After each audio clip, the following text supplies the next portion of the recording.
മത്സരിച്ച ഒരു വ്യക്തിയോട് അദ്ദേഹം പറഞ്ഞ വാക്കുകൾ വലിയ തോതിൽ സമൂഹ മാധ്യമത്തിലൊക്കെ അടക്കം ചർച്ചയായതാണ്. പക്ഷെ അപ്പോഴും തോൽപ്പിക്കാനായില്ല മുകേഷിനെ എന്നുള്ളതാണ്. അതൊരു വളരെ പ്രധാനപ്പെട്ട ഘടകമാണ്. അതിൽ കോൺഗ്രസ്സുകാർ പറയുന്നത് കോൺഗ്രസിനകത്ത് പടലപ്പിണക്കം എന്നൊക്കെ പറയുമ്പോഴും കൊല്ലത്ത് മുകേഷും ഈ പറയുന്ന പോലെ മുകേഷിന് എപ്പോഴും ജനങ്ങളുടെ ഇടയിൽ ഇല്ല എന്നൊക്കെയുള്ള വലിയ ആക്ഷേപങ്ങളൊക്കെ ഉണ്ടായിരുന്നു. പക്ഷേ ജനങ്ങൾ അദ്ദേഹത്തിന് വോട്ട് ചെയ്യുകയും അദ്ദേഹത്തിന് ജയിക്കാൻ കഴിയുന്ന ഒരു അവസ്ഥയുണ്ടായി. പിന്നെ മുകേഷിനെ സംബന്ധിച്ച് ഒരു പ്രധാനപ്പെട്ട ഘടകം അദ്ദേഹം ഒ മാധവന്റെ മകനാണ്.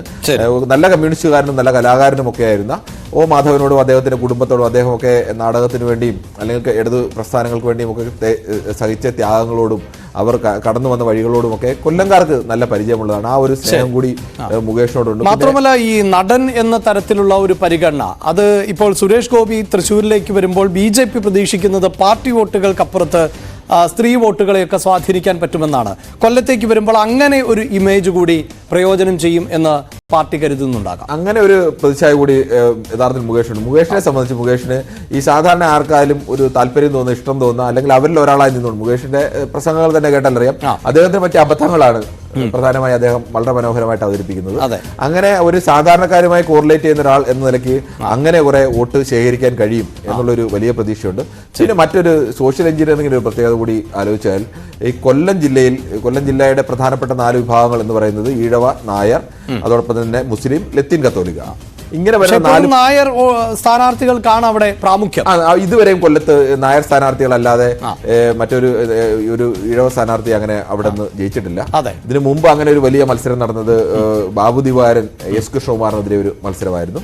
അന്ന് 89-ലെ ആ മത്സരം ഒക്കെ ഉണ്ടായെങ്കിലും അന്ന് ബാബു ദിവാരന് എസ് കൃഷ്ണകുമാറിനോട് ജയിക്കാൻ കഴിഞ്ഞില്ല. പക്ഷെ അന്ന് UDF-ന്റെ ഒരു വലിയ തരംഗം UDF ആഞ്ഞടിച്ചൊരു ഘട്ടമാണെന്ന് കൂടിയാണ്. അതിനുശേഷം ആദ്യമായിട്ടാണ് ഒരു ഈഴവ കാൻഡിഡേറ്റ് എന്നതുകൂടി ഇപ്പൊ മുകേഷിനെ സംബന്ധിച്ച് ഈ ജാതി മതമൊക്കെ പ്രേമേന്ദ്രനെ സംബന്ധിച്ച് എത്രത്തോളം ബാധിക്കുമെന്നുള്ളതൊക്കെ വേറെ വിഷയമുണ്ട്.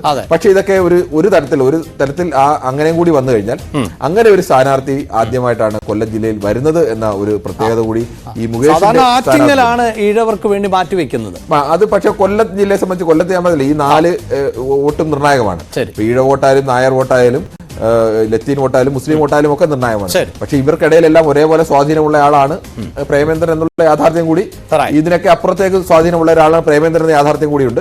പക്ഷേ സോഷ്യൽ എഞ്ചിനീയറിംഗ് നമ്മൾ പരിശോധിച്ചാൽ അതുകൂടി കൊല്ലത്തിന്റെ ഒരു പ്രത്യേകത. ആദ്യമായി അങ്ങനെ ഒരു മത്സരം ഒരു MP സ്ഥാനത്തേക്ക് വരുന്നു എന്നൊരു പ്രത്യേകത കൂടി എന്തായാലും മുകേഷിന്റെ സ്ഥാനാർത്ഥിത്വത്തിന്. എന്തായാലും രാഷ്ട്രീയമായി പരിശോധിക്കുമ്പോൾ ഇടതുപക്ഷത്തെ സംബന്ധിച്ചിടത്തോളം RSP മുന്നണി വിട്ടുപോയി എന്നത് നിയമസഭാ അംഗങ്ങളുടെ പട്ടിക പരിശോധിച്ചാൽ അത്ര വലിയ നഷ്ടമായി കണക്കാക്കേണ്ടതില്ല. അതൊരു ശരിയായ തീരുമാനമായിരുന്നോ എന്ന് പോലും സംശയിക്കേണ്ടി വരുന്നു. കാരണം അവിടെയൊന്നും പ്രാതിനിധ്യം ഉറപ്പിക്കാൻ RSPക്ക് സാധിക്കുന്നില്ല. പക്ഷേ ലോക്സഭയിലേക്ക് വരുമ്പോൾ NK പ്രേമചന്ദ്രൻ എന്ന അധികായനെ മറികടക്കാൻ CPIM-ന് സാധിക്കുന്നില്ല എന്നുള്ളതാണ്. അവിടെയാണ് മുകേഷിനെ പുതിയ പരീക്ഷണത്തിലൂടെ അവതരിപ്പിക്കുന്നത് CPIM. നമുക്ക് ഒപ്പം തെരഞ്ഞെടുപ്പിന്റെ ഇന്നലകളിലേക്ക് ആ ചരിത്രം കൂടി പരിശോധിക്കുമ്പോഴാണ് NK പ്രേമചന്ദ്രനെ എന്തുകൊണ്ടാണ് ഇത്തരത്തിലൊരു സ്ഥാനാർത്ഥിയെ നൽകിക്കൊണ്ട് വെല്ലുവിളി ഉയർത്തുന്നത് എന്നുള്ളതാണ് ഇപ്പോൾ സ്ക്രീനിൽ കാണുന്നത്.